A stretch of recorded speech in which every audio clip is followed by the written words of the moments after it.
Last week, the Pew Hispanic Center, a project of the Pew Research Data, published a report that stated that nearly 2/3 of the 11.2 million unauthorized adult immigrants in the United States have lived in this country for at least 10 years, and nearly half are parents of minor children. As of March 2010, 11.2 undocumented immigrants, or invisibles, were living in the United States. Many of these invisibles you may have encountered somewhere or sometime during your daily routines. These invisibles have children, pay taxes, and have adopted American traditions. They work behind the scenes in construction sites, restaurants, and sports venues, or even sell produce in communities like the Italian market in South Philadelphia. What do I mean when I talk about invisibles? In his book titled A Country for All, an Immigrant Manifesto, Jorge Ramos, a journalist and co-anchor of Noticiero Univision, titled his first chapter, Invisibles. The invisibles strongly feel that the less they're seen, the greater the chance that they will be left alone to work and earn their wages in peace.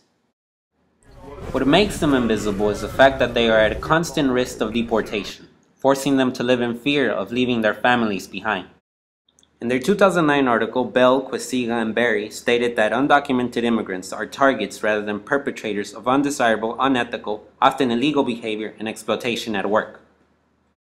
On how the undocumented immigrants are treated, Ramos comments, "They clean after us in public bathrooms, spending as many as 10 hours a day steeped in filth for virtually no money. And though they are taken advantage of by so many, they continue to believe in dreams that brought them here." Undocumented immigrants predominantly come from Latin America, and for the most part from the neighboring country of Mexico. Out of the 9.6 million undocumented Latinos estimated to have been in the U.S. in March of 2008, 7 million were from Mexico. In the first map, the states with the darker color have the highest population of unauthorized immigrants. In the second map, the darker colored states have a population of unauthorized immigrants that are primarily Mexican.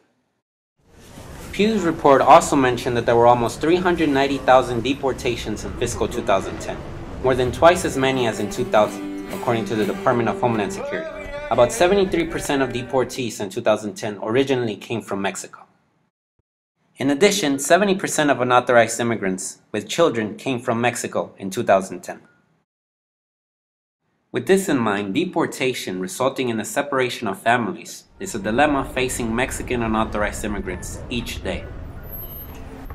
During a time of economic struggles, when elections are right around the corner, and while some states like Alabama are trying to establish tighter restrictions on undocumented immigrants, it is important to notice how they are portrayed in our country and how its portrayal helps cultivate a particular image of what an undocumented immigrant is in the United States. Until the misrepresentation of the invisibles has been corrected, they will continue to live in fear of becoming fully involved in American society.